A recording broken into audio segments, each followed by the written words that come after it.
No is not an answer, ever. Trigger for me. I can't. It's like, what the fuck? What do you mean you can't? It was like, we either fall on our face or we run. Now, all the subs come, now they want to come work for us, right? Yeah. Hey everyone, Michael here. Listen, we got a great show today. We have a good friend of mine that for a long time that's joined us in the studio, Andrew Sciame. He is literally one of the premier builders in Palm Beach. If you don't know what Palm Beach is, just look at the map, think about Mar-a-Lago, and think about some of the highest level and most expensive luxury real estate in the world. Truly the spot. He's one of the most premier builders in that space. He comes from a family of great builders, not only in New York City, but other parts of the country. And I want to take a few moments and talk about not only building that culture of excellence, but also what it looks like to pass down some type of trade or trait or business ideas to the next generation. I think it's so easy for fathers to get engulfed in their business and their day-to-day lives, and they can forget or just leave the growing or raising of their children to schools or other things, and realizing that, hey, schools are great, churches are great, being involved in other things, camps are great, but it's the responsibility of the parents, primarily the fathers, to learn to lead and teach their boys and girls how to lead and grow well at home. And so that's one of the things that I've seen Andrew do. He is a motivated guy. He's got a ton of energy. It's one of the reasons we probably get along well together, Andrew. We just have a lot of energy, Yes. have a lot of fun. I've known you, gosh, it's been 12, 13, 14 years, 20 years, I don't know what it is. Yes. We were 3 or 4 years old, running around with our rattles when we were 2. I'm kidding. But let's talk about this. So Sciame Homes down here in Palm Beach, obviously that's you when you stepped out and created your own shingle. We'll talk about that in a minute. But I want to talk just briefly about what it looked like for you growing up in New York City. Obviously your father was successful, so you grew up, kind of in a nice lifestyle. However, he taught you ground up. You started in the pit.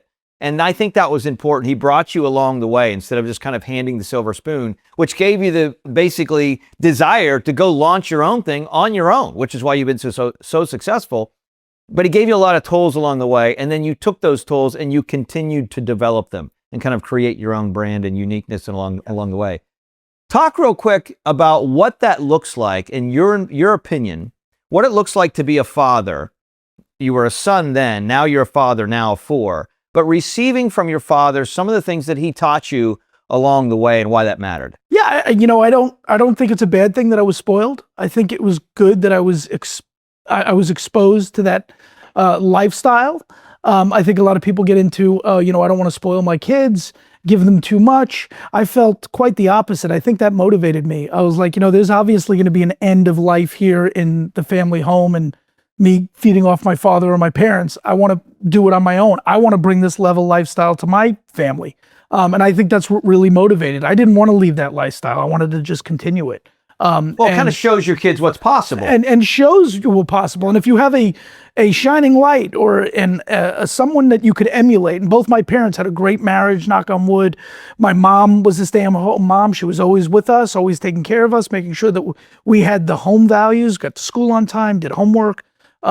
She still got the peacock in the backyard. She still got the peacock in the backyard. And then my father, from the business perspective, just, starting a business at a young age with young children, growing that business, one of the toughest of industries, coming from a very humble beginning in Queens, and his father was a union painter. It was something really to emulate and grow upon, and taking that brand to the next level. So that's always been the motivation for me, and I've always wanted to do something on my own. So Florida was sort of like the next spot, to sort of find a niche. Well, I love that you said that because, one of the things that I think about, Andrew, is that we've had a lot of success over the years and, taking my children, my kids into a lot of different things. We've flown private lots. We've done lots of different things, as as we've talked about life and seeing each other, even part traveled from time to time.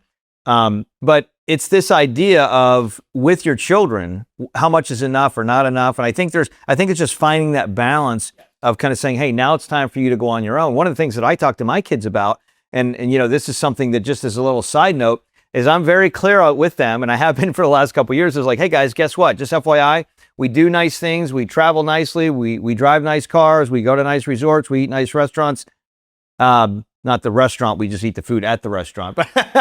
But I tell them and make sure it's clear, like, this is my money. It's not yours. You got to go make your own.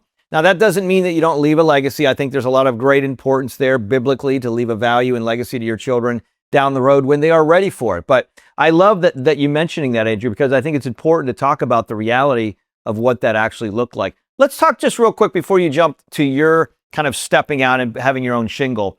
What would you say beyond just watching your father and your mother? Would there be one or two things that you looked at growing up and watching the business develop, Sciame Construction or Sciame really, that has done a lot of great buildings in New York? Was there anything in particular that stood out that you say, wow, this is really a great life lesson? I think it's the, we can do anything attitude. I think it's service first. I mean, I think it's mostly common sense. My father had an architecture background. His father was a union painter. He understood the trades. He understood construction. He would get out there and hustle when needed. I think when he was a very young age, he would go out and hang Christmas lights, in the winter, and he still has frostbite and fingers, and he gets a chill sometimes. So kind of do whatever it takes. Do whatever it takes, and he still has sort of the aftermath of that. Sometimes you get a real bad chills. Like from back when he was working hard, hustling, and doing Christmas lights in 0-degree weather. And then, from when he fried his last hamburger and said, "I'm going off on my own," and he had business cards made up. And in the scheme of things, business cards not a lot of money. It's sort of like I put my name on something. I'm founder of Sciame, and he was working for another construction company and had sort of an exit interview, and they were trying to convince him to stay on with the company. I was like, well, double your pay. He's like, no, but I've already made my business cards. But something as small as that, something that, cost nothing in the scheme of things, but he was dedicated to taking that next step and going off on his own.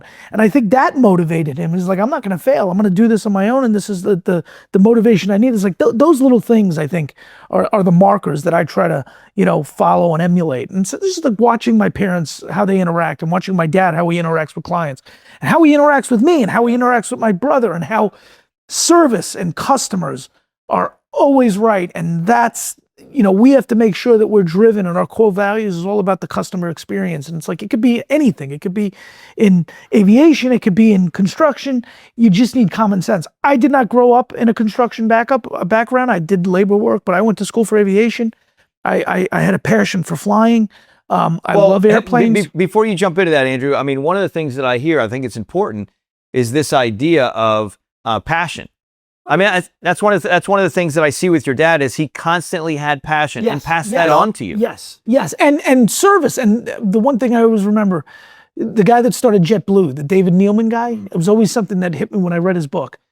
His father had a little grocery store, and his dad would have a customer come in and they would ask for something. If they didn't have it, he would send David, his son, out to the bigger grocery store, out the back door, to pick it up at the store, bring it back, and sell it. So it looked like, they have the resource. They were a small company. They had the resources to pick up because they had something to lean on. Well, it's all about service. Don't do whatever you got to do to get the customer. Make it work. I mean, it reminds me of that old adage, which we've all heard before, but you don't have to be great to start, but you got to start to be great. And that's so important. And that's what he did. And I think one of the things as you're watching this, one of the things that I want to challenge you with, if you're younger and you're watching this or a younger business owner, a lot of times people can say, well, I don't really know what I want to do in life. Maybe I should wait to do this, or maybe I should wait to do that.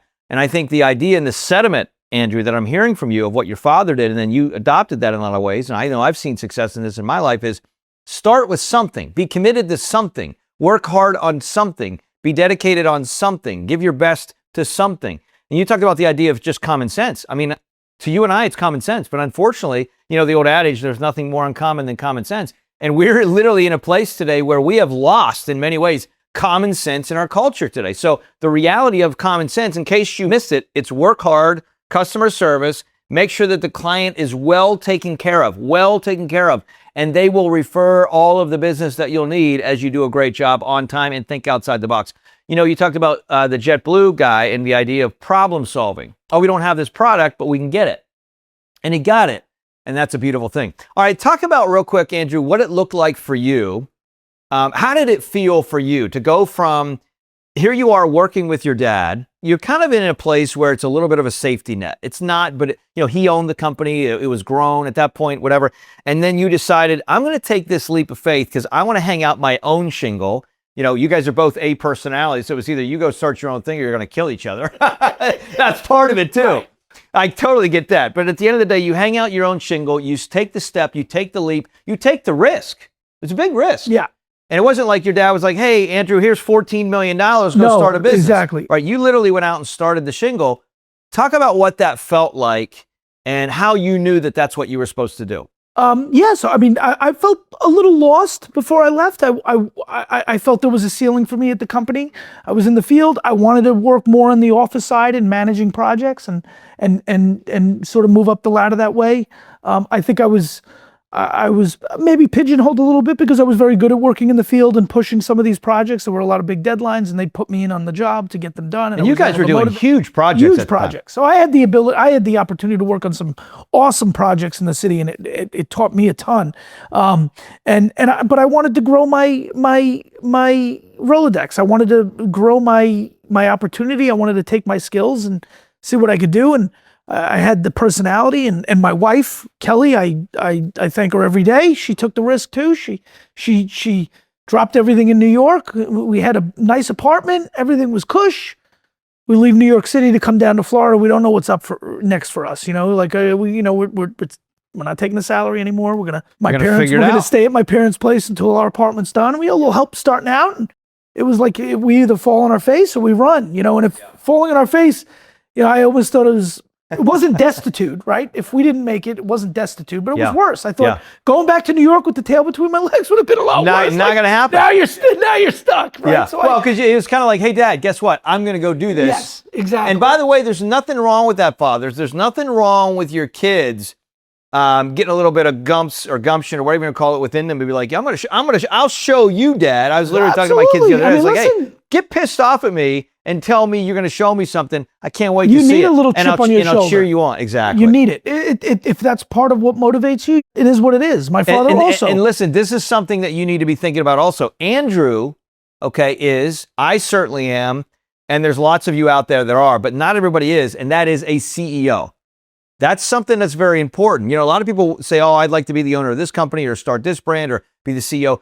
You have to evaluate first whether or not, I love your thoughts on this. Evaluate first whether or not you are a CEO. Are you willing to really take the risk or go out and step out and kind of, burn the ship, so to speak, and say, we're all in? Not everybody's wired like that. And it's okay, because every great CEO needs really good people to come alongside to help support the vision. What are your thoughts on that? I think it's great, and I think you could separate that into 2 or 3 categories. You got the visionary CEOs, you got the manager CEOs, entrepreneurs. I would say you're a visionary CEO. You're going into all these different spaces, and you find avenues and opportunities and all those little things. I think that I maybe had a little bit of both. I think I took what I learned in New York. I wasn't going to go into something that I wasn't familiar with. I knew construction, custom home building. I learned that from my father and how he ran his business, and I took that craft down here. I think we do it a little differently than the others down here, which separates us. I think we do it a little differently from New York, but we took a lot of the same tools and methods and that service and customer satisfaction to the nth degree. And I think that's what separates us down here. And I think my commercial background and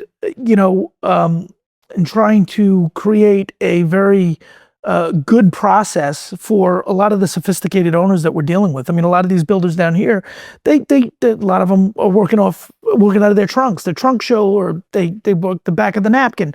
We have processes and tools and softwares and programs that really put us in another realm. So you take, building a home, and you're almost using the same tools as you would a huge commercial building. Well, I think one of the things that I've seen that's been so impressive, and if you don't know my story, I have several financial companies helping wealthy families with investments and tax.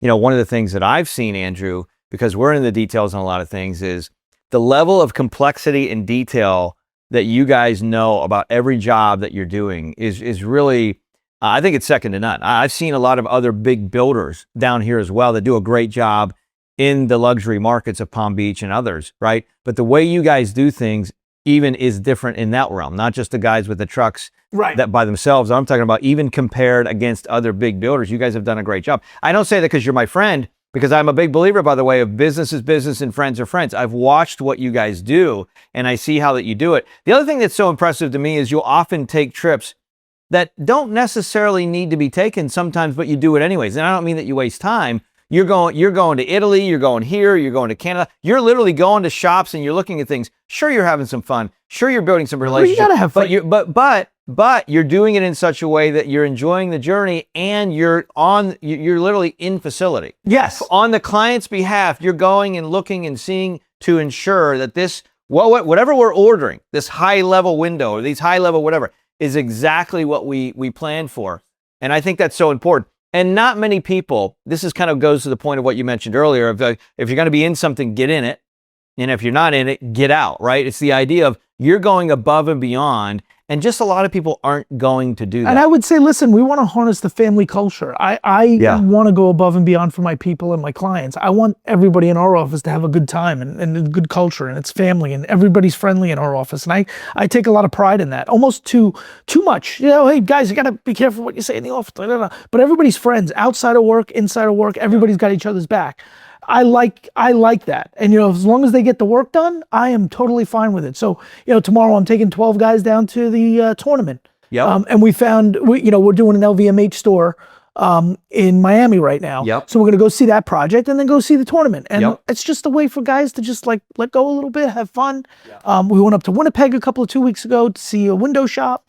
If I get, you know, we do the KIPS out in Dallas. I mean, we do 3 or 4 trips a year with the big group, and then we have our company retreat, which, you know, we'll go to Aruba or Dominican Republic, and we take a bunch of people down, and it's just to let loose a little bit and hang out with the people and get to know each other. Exactly. You're creating and I think a that's culture. extremely important because, you know, I can't do everything anymore. I want people to have the same passion that I have, Right. And build this company together and grow with the company and bring in new people and. Well, and I think that's important because, you know, a lot of times people that are leading businesses are like, hey, I want my people to have the same passion that I do, like what's going on, but then they're not necessarily willing to spend the time with their people to kind of hang out, which is exactly the place where that passion that you have kind of overflows onto your people. Yes. So you got to make room for that time and make room for what's important. Let me ask you this question. In relation to projects in general, when you guys go, and I mean, you guys are building, you know, big stuff, homes that are, you know, $100+ million homes, and you're really working on beautiful projects. And I've seen your finished work in many areas, and it's always, you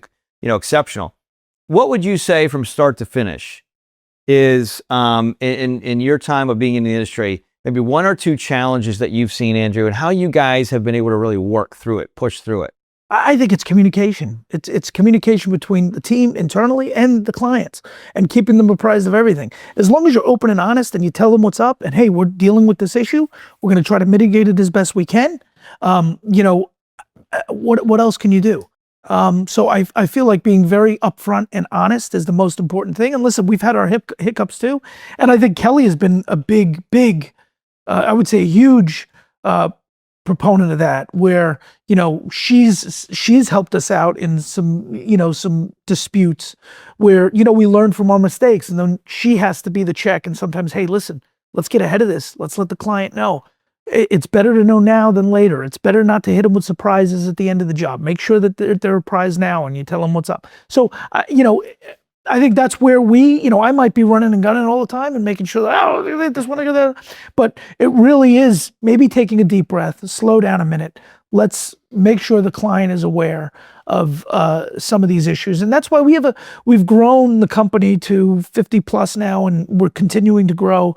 And I think that our people also understand that trait, and we really, really are sensitive to making sure that communication is top of the list. Yeah. Because that's what makes the experience even better. We always say that we want to be great partners. I want to be invited back to dinner at the end of the job. Like if I could come back to your home after a project to have dinner, I think it was a success. Well, and when you're dealing with people that are successful and they have busy lives, which every successful person typically has a busy life, the more you can be upfront and clear with them, the better. And you know, the other thing that you mentioned, you didn't say it this way, but I'm going to rephrase it a little bit that to me makes sense.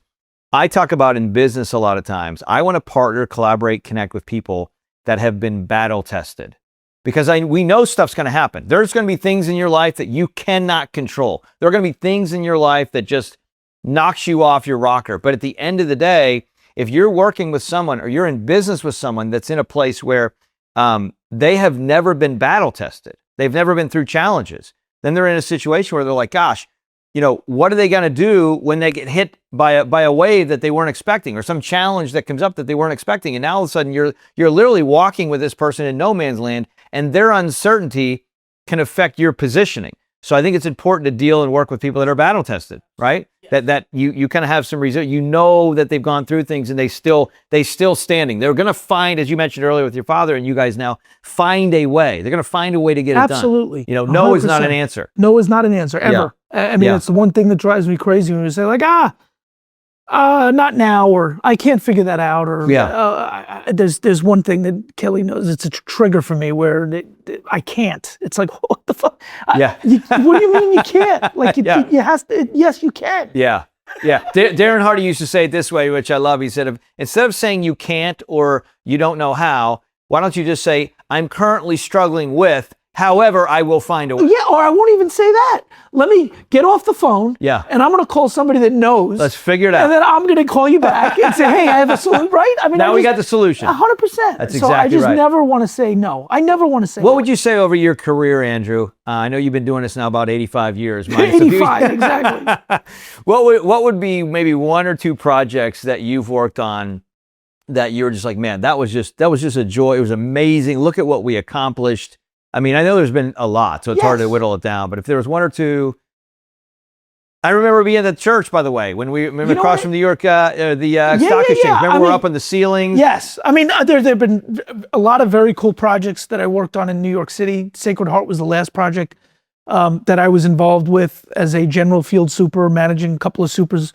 And that was every day going to the site. And back then I was like, man, I'm supposed to be on multiple sites, but I was required to be at this site every day. So that was my home. I'd leave my apartment and go to that project, spend all day, work with supers. I loved interacting with the supers. We became good friends. It was a different management style. I wasn't like the hard nosed, like, I just, make sure that they enjoyed working with me and making sure that the client was satisfied. And it was a good working experience. When I came down to Florida, again, it's building that level of trust. I take a lot of pride in the project that we're working on in Manalapan, where, I think at the beginning we had a client that wasn't, I think she was screwed, and the level of trust wasn't there. And I feel proud of my team and myself for sort of doing an about phase with her and really a 180 to make sure she's very comfortable. And I really do believe now she is. And it's like, it's not about what we build. I mean, it's about taking a client and maybe we're now, she's our biggest fan. How cool is that? It's very cool. And I love that. Well, it's a process that not many are willing to go through because it sucks. Yes. It really does suck. I mean, you got to eat a lot of garbage from the client sometimes because they've experienced things from other places. And you just assume and you don't take it personally. And it's like, stereotype for builders, it's always the shit rolls downhill and you have to make sure that that's why I give my father so much credit. I think growing up in Queens, with my grandfather's a union painter, blue collar, starting a contracting business. It was the contractor, it was like, it wasn't a good thing back in the 70s, right? And I think my father really did change the face of the industry where it was a collaborative effort. It wasn't, you weren't so much at risk anymore as a general contractor. You were working in conjunction as a partnership with the owner, a liaison, using all your contacts, almost like a real estate broker would. Like, hey, I'm going to sell your house faster than the next person because I have more contacts. I know a lot more people and a lot more people in this pool that are going to come see your house because you know me. Same thing with us. We are going to have the tools and the resources and the subcontractors to build the house most cost effectively. And it's because the circle of life. We build a lot of projects with the subs and they're going to be competitive. And it's just an amazing thing. You guys you've been in a place where you've started in many ways down here branching out from just residential to commercial. Commercial, yes. And it makes total sense because you got the backing and you got the knowledge. You guys have built huge projects in New York City. And it's funny because when we first came down here, we were nobody. And we were doing a spec home and I'd call a sub. And used to be in New York, I'd call a sub. And I was like, this is Andrew Sciame. Like, and they move everything across and we're going to get to the job and this and that. Florida's like, who are you? I don't care who you are. I never heard of you. Nobody. And it was very tough. But now all the subs come, now they want to come work for us, right? It's a cool sort of collaborative effort. We treat our subs well, and we think that they deserve a profit just like we deserve a profit, and the client deserves the best experience, because we wouldn't be here if it wasn't for them. And listen, at the end of the day, that's really what folks that have been successful are looking for. They're looking for a great experience. It's funny, you said earlier, you're talking about coming down and, the Rolodex. You're talking about, creating the Rolodex and building the Rolodex and having the Rolodex. And I just think about how the generations of people that, some of you are younger watching this, you're like, what is a Rolodex? So like, is he talking about a Rolex? No. I remember the first time I was in a place, somebody's like, I was like, hey, it's a 221 pound. They're like, what's pound?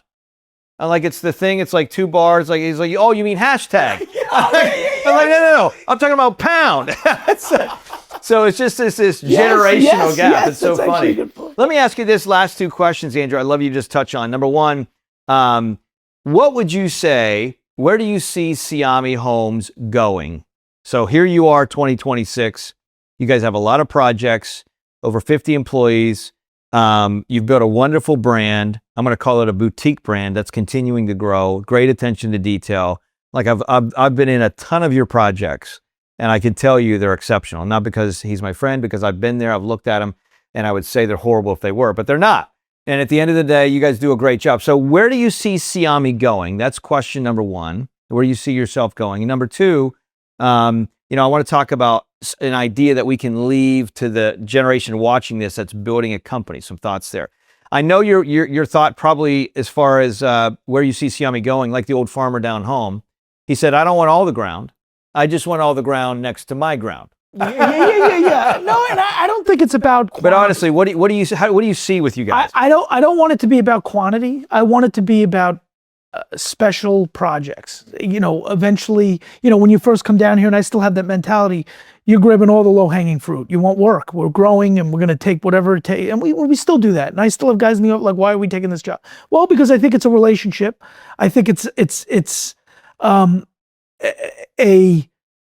relationship that it's an investment. Equity. Well, you understand the value of developing the relationship Correct. to something that could be bigger later. Because that relationship could lead to something else or become something bigger. So I'm big on relationships, but I do want, and we are looking at some very cool projects that I can't really get into yet, but exciting in the next year. And I feel like we're on this catapult where, we're being tugged back, and then it's just going to be, the latter part of this quarter, this year, it's just going to be these really important community projects, and that's the stuff that I would like to get into. I mean, it's commercial and residential, but institutional commercial work, like where you have community gatherings and not necessarily office space. If we want exciting sort of town commercial, sort of like we're trying to find the name for it. We're going to put it on the website, but it's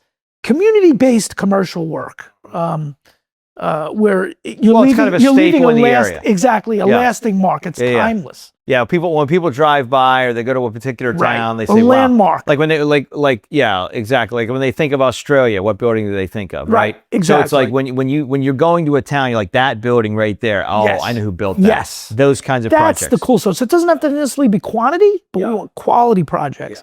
Yeah. And being known around town as the brand. You really are well known in town anyways, and you're continuing to grow that legacy. I love that. All right, let me ask you this question, kind of final thought. I'll give you the second to last thought here, and that is, younger person, 20s, 30s, whatever, they're watching this. They want to start a business. They want to grow. They want to develop. They have some tools. They've stepped out. They've taken some risk.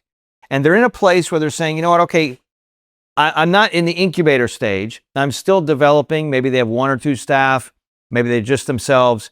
What would be a word of advice, Andrew, that you would give that person, regardless of the industry that they're in, to grow and develop in confidence? Yeah, I would use you as an example. I didn't come down here just, from nothing, right? I had a great backdrop, a great mentor. My father, my family always backed me up, supported me. My wife, we had a place to stay. We were not destitute if it didn't happen. But when you take yourself, you started from nothing. and you were selling Bibles door to door. You said cemetery plots. Yeah, I sold cemetery plots. I saw that. I said, wow. I sent it to Kelly. I That's said, a long time ago. That? Michael was selling something. Yeah, I mean, they were literally dying to get in. But you know, you've got to have hustle, grit. You can't be afraid. I would tell the younger generation that you just core values is the biggest thing. I mean, stick to your core values. You find something you love, you know it's going to work, stick with it. You're going to fail. You're going to have some down days. You're going to, trip. It's finding solutions. Start hungry, take all the work that you can get. The people that speak into your life, the people that you hang with. I mean, it's everything. I have you motivate me, you keep me going. I mean, my wife, she keeps me going. It's very important to have a great people that want you to succeed around you. I mean, Andrew and I, by the way, Andrew, thanks for sharing that. That was good. And I appreciate that. It's funny, you most of you won't know, but Andrew and I kind of used to do a little thing which was comical. And it wasn't anything that we necessarily try to do what we would just do. We'd be at a restaurant or whatever, and he's there and I'm here. And I'd show up like, hey, I want to pay for their meal. And there's one time that your dad everybody was in town to pay for it. He's like, no, he's not going to get me. And I already paid the bill. But, and then they would get me different times as far as pay for stuff. But it was just kind of a little kind of tit for tat. We did back and forth thing. And it was really neat because he mentioned that his father had a relationship like that with another gentleman years ago. Remember that? Yes. And it was just kind of a cool thing. And so, that's really what it is. It's almost like a spurring on. It's like you're cheering one another on.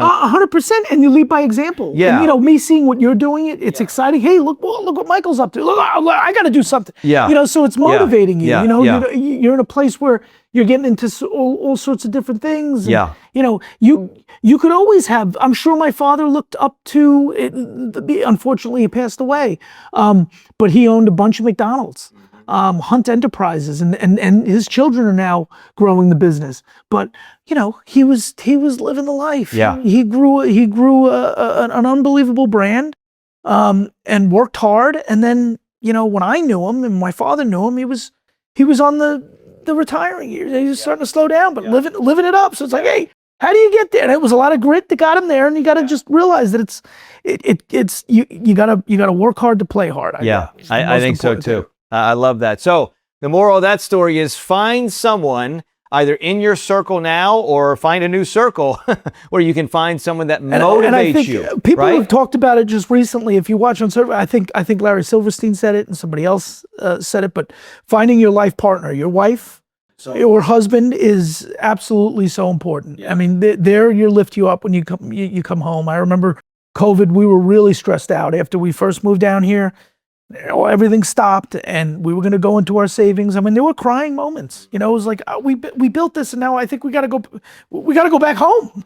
I don't think we have any more What are we work. doing here? And, Kelly and she's like, hey, whatever you need to do. If we're going to take our savings and put it into the company, I trust you. Wow. It's like, wow, that. And so now I look at everything that we do together and say, listen, she put all her trust in me. And she trust. It was insane, and so it gives me the goosebumps a little bit. Say that one person like that was behind me 1,000%. Said, hey, if you think you need to do that, I'm behind you 100%. Wow. I love that. I was actually in a situation where the other day I wasn't worked up, but I had a lot of things in my mind. I was just like, whatever. And we were somewhere and Sydney was there and she just comes up, she comes up to me and she just puts her arms here and she looks at me. She's like, just take a couple of deep breaths, just breathe. It's going to be all good. And it wasn't like, I wasn't like, oh my gosh, I wasn't fearful. I just had so many things on my mental plate that I just wasn't able to calm down, and I just appreciated that. So to your point, and to Andrew's point, the life partner thing, gosh, it is huge. Andrew, thanks for taking a minute and sharing your thoughts. Sciame Homes, one of the best, if not the best, luxury home builder, the commercial side, the commercial division. I mean, they've just killed it as well. So make sure you check them out. Obviously, Andrew's on Instagram and you can look at them online. And we're revamping the website. We actually are working on a new website and rebrand and everything else. So, Eric has been very helpful. So, I'm sure we're going to want to take this and put it somewhere in there. Coming out soon. Yeah, we'll get you lots of clips. Listen, as we always say, the goal in life is to live intentional, live on purpose. And you may not know exactly what your purpose is, but here's what I can absolutely guarantee. If you take your finger and you put it on a little bit of black ink, and you take that finger with the black ink and you put it on a piece of paper, you're going to see a fingerprint. What that means is you're a one of one. There's no one that ever has lived, ever will live with your print. So you were born in this planet, on this planet, in this time for a specific purpose. I want to challenge you to stop the scroll on your phone. It's okay a little bit here and there, but stop the scroll, get intentional, take some of the tips that Andrew shared and think about, what am I doing now? What steps am I taking today that can help me grow and improve my life? Maybe that's better eating. Maybe it's becoming more physically fit. Maybe it's reading something that's positive. Maybe it's changing your friend circle. Maybe it's trying to learn a skill that you don't yet know. I don't know what it is, but do something. Small steps repeated is where great success lives. I want to challenge you to take those steps to do what's necessary to grow you, because when you grow you, you will accidentally walk into an amazing success because you're committed to personal growth. Be blessed. Have fun. Talk to you next time.